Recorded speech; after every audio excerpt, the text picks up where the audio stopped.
யோ என்னையா வந்து ஜாலியா படுத்துக்கிட்டு எனக்கு டான்ஸ் கத்து கொடுங்க நான் டான்ஸ் வரலாம் அப்படின்னு சொல்லிட்டு நீ வந்து ஜாலியா படுத்துக்கிட்டு சார் நீ நான் பெரிய ஸ்டார் நீ சார் சாரி சார் எனக்கு ஒரு சின்ன ஸ்டெப் மட்டும் போட்டு காட்டுங்க சார். ஆமாயா இப்படி ஜாலியா படுத்துனா எப்படி உங்களுக்கு கத்து கொடுக்கணும் ஏன்றியா சார் எனக்கு வந்து நீங்க அதிசய பறவையில அந்த பிரேக் டான்ஸ் ஆடுவீங்க சார். அப்ப அதிசய பறவை படத்துல எனக்கு அந்த ஸ்டெப் வேணும் சார். அப்படியா? ஆமா சார். அப்ப சாதா டான்ஸ் வேணுமா பிரேக் டான்ஸ் வேணுமா? ஆமா சார் அந்த ஒரு சின்ன ஸ்டெப் மட்டும் சார் ப்ளீஸ் சார்.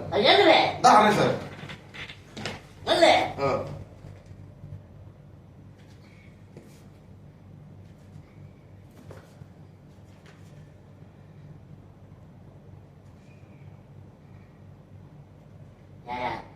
இப்படியா படம் பண்ணுவாங்க. இந்த டான்ஸ் ஆடி எவ்வளோ ட்ரெண்டிங்ல போயிட்டு இருக்குது. எங்களுக்கு டான்ஸ் கற்றுக் கொடுன்னு சொல்லி நான் உங்களுக்கு டான்ஸ் கற்றுக் கொடுத்து நானே மறந்துருப்பேன் இந்த ஸ்டெப்பை. சார் வாட்டர்மெலன் ஸ்டார் சார் என்ன மாதிரி ஒரு ஸ்டார் உருவாக்கி கொடுங்க சார். யங்ஸ்டர்ஸ்க்கு ஒரு வாய்ப்பு கொடுங்க சார். அப்படியா? ஆமா சார் நீங்க ஒரு பெரிய டான்சர் சார். நான் உங்களை குருவா நினைச்சுக்கிறேன் சார். அதுல ஒண்ணுனா அதுனது குவார்டர் மலனா என்னமோ சொல்றாங்க. Watermelon star sir. வாட்டர் மலனா வந்து குவார்டர் மலனா நினைச்சிருக்கேன். என்ன சரியா சூப்பரியா தேங்க்யூ சார். கலக்கறியா? Thank you sir. எனக்கு வயத்த கலக்குது போயிட்டு வந்தேன்.